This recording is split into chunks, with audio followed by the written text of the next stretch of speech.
नमस्कार, आप देख रहे हैं CNBC आवाज़ और आज हमारे साथ मौजूद हैं Sanjeev Kumar, whole time director, chief technology officer Meesho के, and Dhiresh Bansal, chief financial officer. बहुत स्वागत है आप दोनों का ही CNBC आवाज़ पर और बहुत शुक्रिया वक्त देने के लिए। सबसे पहला सवाल संजीव मैं आपसे पूछना चाहूँगी, मीशो के लिए इस वक्त IPO लाना क्यों ज़रूरी है? कोई स्ट्रेटेजिक टाइमिंग है? So IPO हमारे लिए it's extremely important to kind of understand that over the last 2 years, like we have been operating with very good financial discipline. Like हमारा free cash flow positive है, business एक predictable stage पे है, हमारी growth काफ़ी अच्छी है। इस साल first half of this financial year हमारे NMV grew by about 44%, orders grew by more than 50%. So business continues to grow pretty fast. It is free cash flow positive. So we believe like all the goodness that comes with company going public, वो हमें अब सोच लेना चाहिए, because like after you go public, talent attract करना easy हो जाता है, because now those ESOPs become stocks, they become real, so you're able to compete better in the talent market. Also being a consumer company, like हमारे users हर जगह है India में, so the perception that it creates, like that definitely helps in taking the business forward. Okay, business forward. तो धीरेश, आपका सवाल कि IPO से जो आप रकम जुटाएंगे उसको कहाँ डिप्लॉय करेंगे, क्या स्ट्रैटेजी है, क्या एक्सपेंशन प्लान्स? जी, तो 3 तरह की चीज़ें हैं जिन पे हम इन्वेस्ट करना चाहते हैं। पहला तो टेक्नोलॉजी और AI में। जैसा कि आप जानते हैं, अभी टेक्नोलॉजी और AI में काफ़ी चेंजेस हो रहे हैं। संजीव जो कि हमारे चीफ टेक्नोलॉजी ऑफिसर हैं, he has been at the forefront to kind of adopt some of these new technologies, and that is one part जहाँ पे हम इन्वेस्ट कर रहे हैं। दूसरा पार्ट है कि हमारा अगर आप देखेंगे ओवर द लास्ट 2-3 साल यूज़र बेस काफ़ी अच्छे से ग्रो किया है, कंज्यूमर्स और ज़्यादा जुड़ना चाहते हैं हमसे, तो हम मार्केटिंग में भी और स्पेंड करेंगे और इस ग्रोथ को कंटिन्यू करेंगे वहाँ पे। तीसरा है अराउंड टैलेंट, जो कि संजीव ऑल्सो स्पोक अबाउट, कि वहाँ पे भी हम इन्वेस्ट करना चाहते हैं, better more sort of engineers and tech talent that we want to invest, and बाकी जनरल कॉर्पोरेट पर्पसेस। ओके, इन्होंने AI का मेंशन किया। AI कैसे हेल्प करेगा मीशो को एफिशिएंट बनाने में और साथ ही कस्टमर एक्सपीरियंस इंप्रूव करने में? आज हम AI पे काफ़ी रिलाई करते हैं to run our market place. Like each and every critical decision आज AI लेता है, विच इज़ एक कंज्यूमर जब ऐप खोलता है तो जो फीड दिखती है उसे, from 150 million active products to top 20 बहुत ही रेलेवेंट प्रोडक्ट्स हम बिल्कुल रियल टाइम में फेच करते हैं। And while doing that we ensure के consumer preferences are kept in mind, which means that they are most relevant without customer explicitly telling us. Agree. And ये बहुत बड़ा factor है, लाइक लगभग 75% orders हमारे इन रैंकिंग एंड रिकमेंडेशन एल्गोरिदम्स के real states के through आते हैं। सो AI काफ़ी इंपॉर्टेंट है हमारे लिए। Like on the efficiency side, like हमारे कस्टमर सपोर्ट में लगभग सारा कस्टमर सपोर्ट चैट और काफ़ी सारा कस्टमर सपोर्ट वॉइस कॉल्स भी हमने AI से ऑटोमेट कर दिया, which can help in improving efficiency of the business. अगर आप देखेंगे इंडिया में छोटे शहरों में जो एड्रेस होता है वो बहुत स्ट्रक्चर्ड नहीं होता है। लाइक उसमें गली नंबर कई बार नहीं होगा, फ्लैट नंबर नहीं होगा, गली का नाम नहीं होगा। सो लोग डिस्क्राइब करते हैं कि 300 मीटर इस पेट्रोल पंप से आगे जाना है, बाय लेना है, and it builds on that, right. So हमने एक जियो इंडिया LLM बनाया है, कंप्लीटली इन हाउस बिल्ट, जो इस तरह के एड्रेस को समझता है और उसको मैप पे एक लोकेशन में कन्वर्ट करता है जहाँ unlikely anybody else is able to deliver. In fact हमने इस टेक्नोलॉजी पे काफ़ी रिसर्च पेपर्स भी पब्लिश किए हैं in top conferences. So AI continues to help us across the board going forward also. Like हमें AI में काफ़ी इन्वेस्ट करना है to make these ranking recommendations to state of the art models. We also want to reimagine the entire shopping experience, because जैसे जैसे हम छोटे शहरों में जाएंगे, लाइक हमें शॉपिंग एक्सपीरियंस और सिंपलर बनाना है लोगों के लिए। सो हम कैसे इस AI को, इस वॉइस AI, इस चैट AI को यूज़ करें to make the conversational, to make the shopping experience more conversational and closer to offline life. So AI continues to be extremely important for us going forward as well. तो अपने अभी छोटे शहरों का जिक्र किया संजीव, क्या फोकस है मीशो का? पैन इंडिया आपने का प्रेजेंस है आपकी, तो फोकस Tier 2, Tier 3 सिटीज में ज़्यादा कर रहे हैं आप? So फोकस हमारी हर जगह है, बिकॉज हमारे काफ़ी कस्टमर्स Tier 1 से भी आते हैं। About 12% of the customers today are from top 8 cities, which is a large number, because value conscious mindset जो है वो पूरे देश में है। सबको पैसे बचाने हैं, जितना पैसा वो खर्च करते हैं उसमें उन्हें बेस्ट वैल्यू चाहिए। सो वो यूज केस हर जगह इंडिया में फैला हुआ है। एंड सिमिलरली हमारा फोकस भी हर एक कस्टमर पे है जो वैल्यू कॉन्शियस माइंडसेट से आता है। मतलब अफोर्डेबल है मीशो के products. Affordability and accessibility. Okay, तो धीरेश अफोर्डेबिलिटी की बात की और मैं पढ़ रही थी मीशो जीरो कमीशन चार्ज, मतलब no commission, zero commission, sale से कोई कमीशन नहीं लेते आप। ये कितना सस्टेनेबल लगता है लॉन्ग टर्म में? एक बड़ा क्वेश्चन मार्क है इसको लेकर, जब जाहिर तौर पर स्केल प्लेटू हो रही हो। धीरेश, तो जैसे कि आपने कहा कि हम जीरो कमीशन प्लेटफॉर्म हैं, उसके बावजूद हम 10,000 करोड़ के करीब रेवेन्यू हमने कमाया लास्ट ईयर। तो हम जो चार्ज करते हैं सेलर्स को, वो हम स्पेसिफिक सर्विसेज के लिए चार्ज करते हैं। जैसे कि लॉजिस्टिक्स हुआ कि आपको सामान आपके वेयरहाउस से कस्टमर तक भेजना है, उसके लिए जो आप हमें देते हैं वहाँ पे, बिकॉज हमारी जो कॉस्ट है लॉजिस्टिक्स की वो सबसे कम है मार्केट में आज के दिन में, तो वहाँ पे हम मार्जिन बना। या फिर आप अगर सेलर हैं और आप अपना प्रोडक्ट को थोड़ा ऊपर दिखाना चाहते हैं, स्पॉन्सर्ड लिस्टिंग जिसे हम कहते हैं, एड्स, तो उसके लिए हम उनको चार्ज करते हैं। बट ये सर्विसेज के लिए चार्ज करते हैं, ना कि केवल एक टोल फीस की जो प्लेटफॉर्म पे अगर आप बेच रहे हैं तो आपको ये चार्ज देना पड़ेगा। एंड अगर आप देखेंगे बाहर भी, स्पेशली इमर्जिंग मार्केट्स में, चाइना हो गया, साउथ ईस्ट एशिया हो गया, जो भी value focused e commerce businesses हैं, ज़्यादातर तौर पे वो कमीशन चार्ज नहीं करते, वो केवल सर्विसेज के लिए चार्ज करते हैं। एंड वो मार्केट को बहुत बड़ा कर देते हैं। अगर आप देखेंगे इंडिया में अभी भी ई कॉमर्स उतना प्रेवलेंट नहीं है, करीब 7% पेनिट्रेशन की है। इंटरेस्टिंग। तो उसको बढ़ाने के लिए आपको कॉस्ट कम करना पड़ेगा सब लोगों के लिए, अफोर्डेबिलिटी लाना पड़ेगा। एंड अगर आप तब छोटा भी चार्ज करेंगे तो भी as volume grows you can make lot of money. तो धीरेश, रेवेन्यू मॉडल क्या है आपका? थोड़ा उसको बेहतर तरीके से समझाएं हमारे दर्शकों को। जी, तो जैसा कि मैं कह रहा था कि दो तरह से हम रेवेन्यू कमाते हैं। जो अगर आप हमारा देखेंगे 10,000 करोड़ के करीब का जो रेवेन्यू था लास्ट ईयर, उसमें एक तो है कि जो हम लॉजिस्टिक्स के लिए अपने सेलर्स को चार्ज करते हैं। जी, तो जब भी वो प्रोडक्ट्स बेच रहे हैं कस्टमर्स को, सेलर से कस्टमर तक जाने के लिए अगर कस्टमर रिटर्न करता है तो कस्टमर से वापस सेलर के पास आने के लिए, उसके लिए हम सेलर्स को चार्ज करते हैं। दूसरा है एडवर्टाइजमेंट, कि जो सेलर्स हमारे प्लेटफॉर्म पे 23 करोड़ कस्टमर्स आते हैं, उनको अपने प्रोडक्ट्स ज़्यादा दिखाना चाहते हैं, तो जो सेलर्स उस ग्रोथ के लिए पे करना चाहते हैं वो हमें एड्स के लिए पे करते हैं।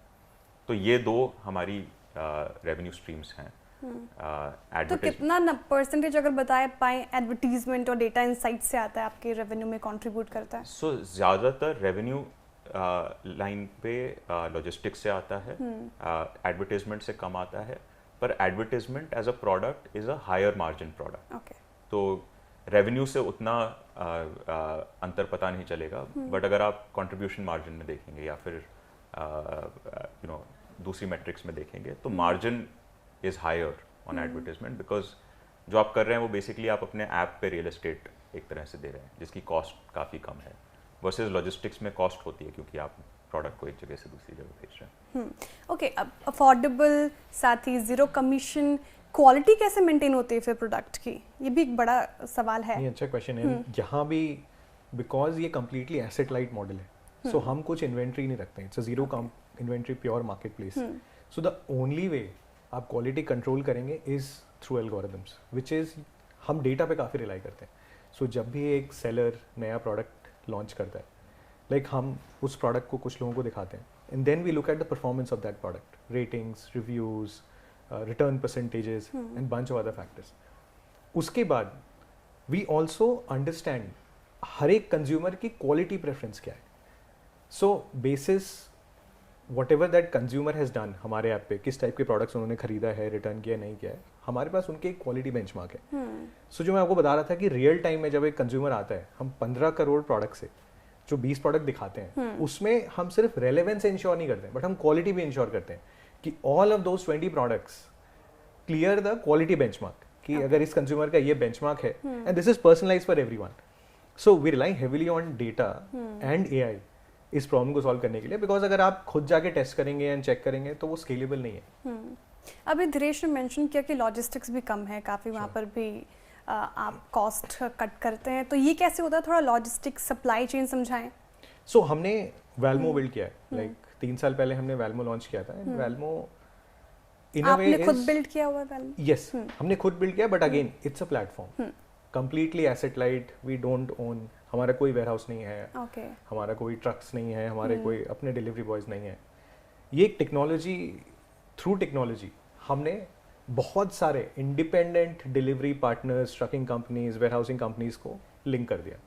सो इन अ वे हमने जो नेशनल लॉजिस्टिक्स नेटवर्क हुआ करता था हमारे पहले, उसको कंप्लीटली रीइमेजिन कर लिया through technology. Now because of this logistics cost हमारी बाकी लोगों से काफ़ी कम हो गई। Now through technology we ensure कि हर एक पार्टनर, हर एक नोड की विजिबिलिटी काफ़ी स्ट्रॉन्ग है। सो जैसे ही पार्सल वहाँ लैंड करता है, हमें वो पता चल जाता है कि वो पार्सल टाइम पे वहाँ से निकला कि नहीं। So through data again same, like the concept that we apply in a core marketplace, same again through data we understand कि which node is doing well and कौन नहीं कर रहा है, and accordingly we continue to take actions. But through this we have been able to build a very efficient logistics network. आगे चलकर वेल्मो अगर delivery जैसे अलग हो जाए, इस पर कुछ सोचा है आपने? जी, ये हमारे बिजनेस का काफ़ी कोर पार्ट है। इसे अभी कोई प्लान नहीं है कि बाहर भी एक्सटर्नलाइज करेंगे, क्योंकि अभी हमारी खुद की ग्रोथ इतनी अच्छी है कि Valmo will continue to kind of service Meesho as a customer. Okay Dhiresh, how do you see the competition right now? I won't take names, but you know e-commerce space में कितने competition, और अब affordability आपकी USP है, इसको मद्देनज़र रखते हुए भी कई सारे और प्लेयर्स आ रहे हैं, एंट्री ले रहे हैं। कैसे इंश्योर करेंगे कि कस्टमर मीशो ही चुने? तो पहले भी और आज भी जो भी हम डिसीजंस लेते हैं वो कंपटीशन के मद्देनज़र नहीं लेते। हम कंपटीशन की जगह कस्टमर को देखते हैं कि कस्टमर को क्या चाहिए। जब हमने स्टार्ट किया था तो बहुत सारे कस्टमर्स कोई ऐप डाउनलोड ही नहीं करना चाहते थे, वो केवल व्हाट्सएप के साथ कंफर्टेबल थे। तो हमने शॉपिंग को व्हाट्सएप पे शुरू किया। हम पहले प्लेटफॉर्म थे जिन्होंने शॉपिंग थ्रू व्हाट्सएप शुरू किया, उसके बाद कुछ और प्लेटफॉर्म्स भी आए। एंड उस आपने व्हाट्सएप से शुरू किया था, उसके बाद वेबसाइट में आप तब्दील हुए हैं? जी, एंड उसमें हमने काफ़ी ग्रोथ देखी। बट जब हमने देखा कि अब कस्टमर्स, डेटा प्राइस कम हो रहा है, कोविड के दौरान people became more comfortable directly shop करना ऐप से, तब हमने अपना ऐप बड़े तौर पे काइंड ऑफ लॉन्च किया। तो चेंजेस जो हम करते हैं वो कस्टमर बैकवर्ड्स करते हैं कि जो कस्टमर को चाहिए, वेल्मो फॉर एग्जांपल जैसे आया कि कस्टमर्स को अफोर्डेबिलिटी और चाहिए, तो हम लॉजिस्टिक्स कॉस्ट कैसे कम करेंगे, उसके लिए हम लॉजिस्टिक्स नेटवर्क बनाएंगे इन सारी कंपनीज को जोड़ के। तो it's always customer backwards, less kind of competition. No competition, customer focused. Okay Sanjeev, GST cut announcement के बाद कैसे रही आपकी सेल्स, स्पेशली फेस्टिव सीजन्स में? सेंटिमेंट में सुधार हुआ क्या? नहीं, जीएसटी कट से हमें बहुत फ़र्क नहीं पड़ा, बिकॉज हमारे काफ़ी प्रोडक्ट्स वो 1000 से नीचे वाले बकेट में ही थे। तो जीएसटी से बहुत फ़र्क नहीं पड़ा है। But in general sale season हमारा काफ़ी अच्छा गया है। वो हर साल होता है, लाइक हमारे लिए सेल इम्पॉर्टेंट है, बट ऑल्सो पूरी साल इंश्योर करना कि प्लेटफॉर्म में प्राइसेस सबसे सस्ते हों फॉर एवरी प्रोडक्ट, लाइक वही हमारा गोल है हमेशा। सो फेस्टिवल में वाइल ज़्यादा लोग आते हैं, ज़्यादा लोग खरीदते हैं, बट हम इंश्योर करते हैं कि पूरे साल वो प्लेटफॉर्म में सारी चीज़ें मिलें जो लोगों को चाहिए और सस्ती मिलें जो लोगों को चाहिए। स्पेसिफिकली सेल नंबर्स हम अभी डिस्क्लोज नहीं कर रहे हैं, बट आई नो कि हमारा सेल तो लाइक इंडस्ट्री में वन ऑफ द बेस्ट है फॉर श्योर। Okay, interesting. अच्छा, मार्जिन्स पे मैं पूछना चाहूँगी, मैंने देखा मार्जिन्स काफ़ी इंप्रूव हुए हैं, तो ये सस्टेनेबल रहेंगे आने वाले क्वार्टर्स में, क्या लगता है आपको? तो जिस तरह से हम बिजनेस बनाते हैं, जैसा कि मैं आपको डिस्क्राइब कर रहा था कि लॉजिस्टिक्स पे हम कुछ मार्जिन बनाते हैं, एड्स पे कुछ मार्जिन बनाते हैं, तो आगे भी ये दो मेन लीवर्स हैं जो कि ग्रो करते रहेंगे। एड्स अगर आज आप देखेंगे हमारे वर्सेस जहाँ पे स्केल्ड ई कॉमर्स कंपनीज पहुँचती हैं, अगर आप चाइना में देखेंगे, साउथ ईस्ट एशिया में देखेंगे, लैटिन अमेरिका में देखेंगे, वहाँ पे एड रेवेन्यू जो है as a percentage of GMV और NMV इज़ मच हायर, क्योंकि साल दर साल जैसे जैसे कंपटीशन बढ़ता है, एड रेवेन्यू भी बढ़ता है, सेलर्स के बीच में कंपटीशन जैसे बढ़ता है।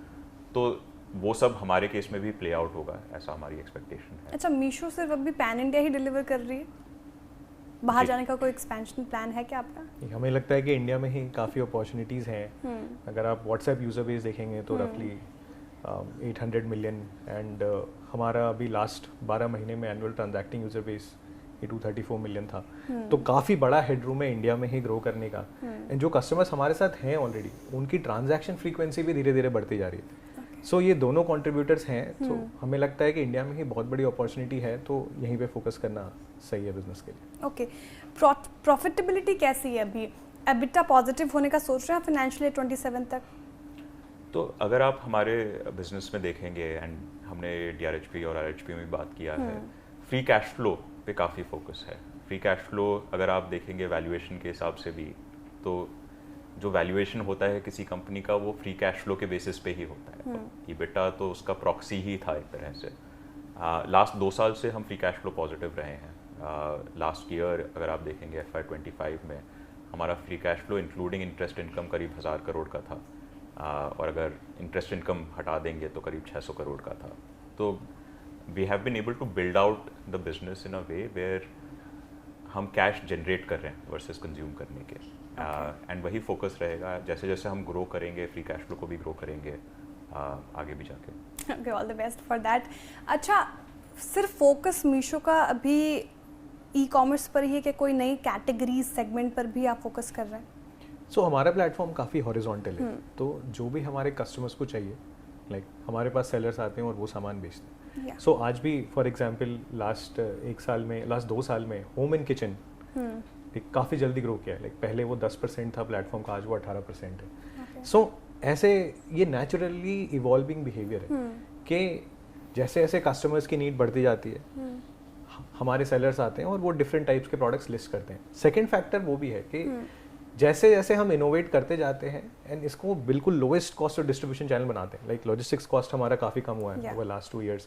बाकी कॉस्ट जो होते हैं, server cost, customer support cost, हर जगह हमने काफ़ी इनोवेट किया है using technology to bring down cost. और जैसे जैसे ये होता है, लो मार्जिन प्रोडक्ट्स वायबल बनते जाते हैं। So compare to offline they start becoming cheaper. So that is what drives the category mix हमारे प्लेटफॉर्म का। एक आध सवाल और धीरेश, अब क्विक कॉमर्स की जिस तरीके से एक्सपेंशन हो रही है, ब्लिंकिट आप देख लें, इंस्टामार्ट देख लें, अब यूं चाहिए प्रोडक्ट्स लोगों को। ऐसे में मिंत्रा नाउ भी शुरू हो गया है, नायका नाउ शुरू हो गया है, मीशो नाउ कब आएगा? तो अगर आप देखेंगे हमेशा से हमारा फोकस अफोर्डेबिलिटी पे रहा है। अब जो भी चीज़ें हम बेचते हैं, हमसे पहले भी बहुत सारे प्लेटफॉर्म्स हमसे जल्दी सामान पहुंचा देते थे। आजकल 10 मिनट आधे घंटे में भी सामान पहुंच रहा है। बट ऐसा नहीं है कि 3-4 साल पहले भी हमसे फास्टर लोग नहीं थे। पर हमारा फोकस हमेशा रहा है कि जो भी प्रोडक्ट हम सेलर से कस्टमर तक पहुंचा रहे हैं वो सबसे कम दाम में होना चाहिए, जो भी पॉसिबल है हमें पहुंचाने का।